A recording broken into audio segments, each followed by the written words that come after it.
Welcome back to Pokemon Episode Summaries. Today, I'll be doing Episode 17, Island of the Giant Pokemon. This episode begins with our trio waking up on an island after the typhoon and realizing that all of Ash's Pokemon are gone. Meanwhile, Team Rocket have also ended up on the island, and a Krabby wakes them up by pinching them. Team Rocket then realize that they're missing Ekans and Coughing, as well as Meowth. But they're at least able to find a phone booth to phone for help. But they can't phone for help because they're broke bitches. Giovanni doesn't pay them nothing. Meanwhile, on yet another part of the island, Pikachu wakes up and finds all of Ash's other Pokemon inside their Pokeballs and decides to release them. He asks if they're all okay following the typhoon and questions where on earth they could have possibly ended up. Obviously unable to determine this on their own, they decide to ask a nearby Slowpoke to see if he knows, but he doesn't say jack shit. Bulbasaur and Squirtle knew this would be a futile effort from the get-go, so they just decided to chill on the beach while Charmander and Pikachu failed miserably. Squirtle and Bulbasaur do eventually decide to join the search, though, but by nighttime, the Pokemon still haven't made any headway. Squirtle suggests that Ash and the gang may have even gotten mauled by wild Pokemon, with Bulbasaur suggesting that they were abandoned. Pikachu defies this, however, knowing that Ash would never abandon his Pokemon like that. While Pikachu and the others are talking, Meowth, Ekans, and Coughing are spying on them, with Meowth ordering Ekans and Coughing to go attack them. Ekans and Coughing refuse, though, stating that they didn't have to listen to Meowth since he wasn't their trainer, further clarifying that they were actually nice, and that they would prefer not to do anything bad, but they were just forced to by Jesse and James. Meowth is pissed off by this, as unlike Ekans and Coughing, he genuinely is evil, being shocked at Ekans and Coughing's true loyalty.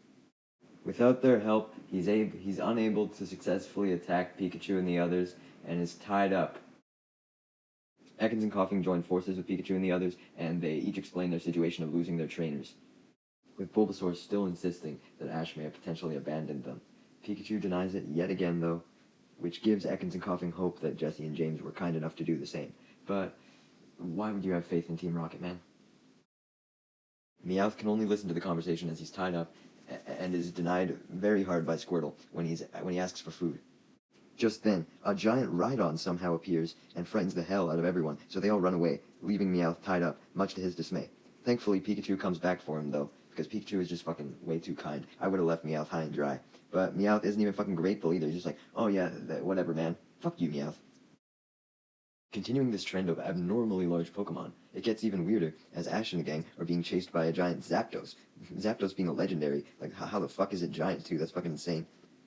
Brock suggests that they need to run as fast as possible and find a place to rest for the night, with Ash agreeing, hoping that his Pokemon were okay and wouldn't fall victim to one of these giant bastards. Team Rocket, also being chased by a giant Pokemon, this one being a Moltres, another one of the legendary birds, isn't as lucky as Ash and the gang to make it out unharmed as they run into a sign.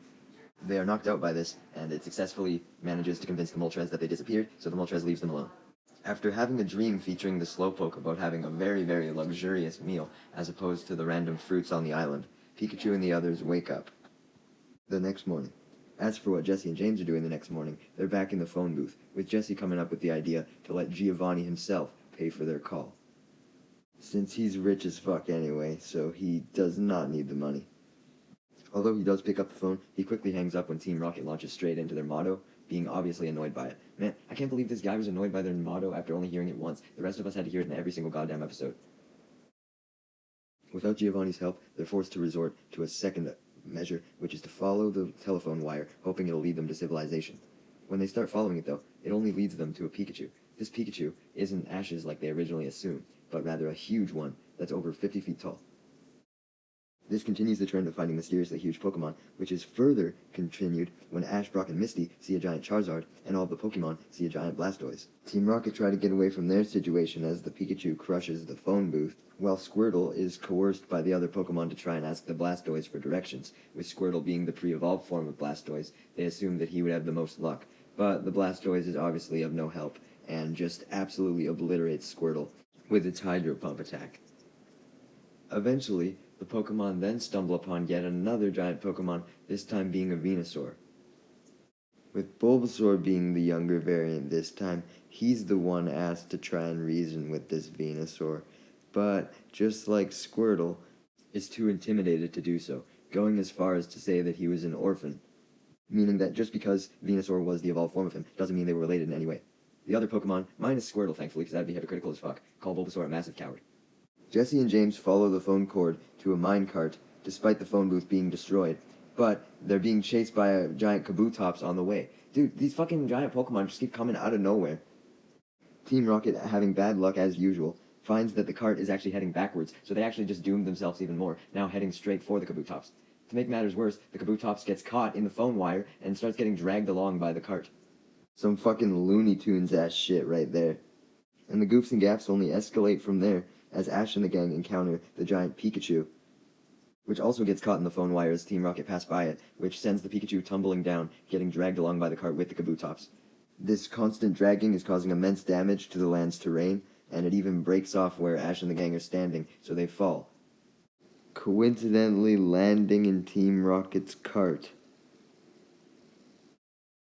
As for the Pokemon, they're currently running from not only the Venusaur and the Blastoise, but the Charizard from earlier, which had joined their forces. The cart passes by the Pokemon, so Ash takes the opportunity to try and stop the cart to get them in, but Team Rocket reveal that the lever is now broken. Like, what the fuck? Is this episode of Fever Dream, man? Like, there's so much goofs and gaffs going on. With the brake gone, that obviously means that they can't stop when they encounter a loop in the tracks. Which, on the bright side, does at least manage to send them back far enough to get all their Pokemon inside of the cart, reuniting them after this long journey. But it also causes the giant Venusaur, Charizard, and Blastoise to get caught in the cart's rope, adding even more weight to the back of the cart. This weight is enough to finally snap that goddamn phone cord, sending the cart flying into the Zapdos, which was still flying in the air at the time. This causes an explosion, revealing that all the giant Pokemon were actually just robots, as they're all destroyed. As for the cart itself, it ends up flying into the ocean as a boat passes by. This boat is a tour boat, which was currently touring the island, which was revealed to be a place called Pokemon Land, which is inhabited by these giant robots. Speaking of the robots, when the tour boat comes across them, the tour guide immediately panics and phones none other than Giovanni, letting him know of their destruction. This indicates that Team Rocket were the ones behind the robots and Pokemon Land, likely being a significant revenue stream for them, as Giovanni is severely annoyed by the destruction of the robots. Eventually, it's obviously implied that both Team Rocket and Ash and the gang managed to get out of the water safely, as Ash and the gang have now arrived at a new destination known as Porta Vista, a seaside town. The episode ends with the Slowpoke from earlier encountering a Shelder in the lake, and evolving because of it, becoming Slowbro.